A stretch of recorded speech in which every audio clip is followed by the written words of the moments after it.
daddy, tsaka kung gaano ka namin hiniling sa kanya. Yun lang.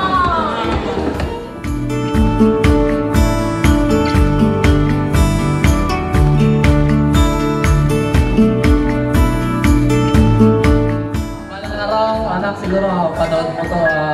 Lagi mo tatandaan na mahal ka namin ng mami mo.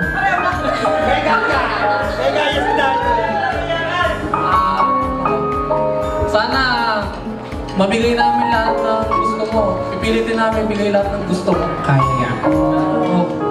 Ayun, sana lumaki ka ng mabait.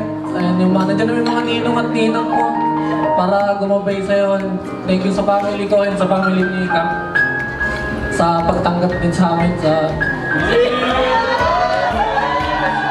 Dahil kasi ako dahil hiniling ko din kay Lord na minanaman akong anak. Ngayon, dito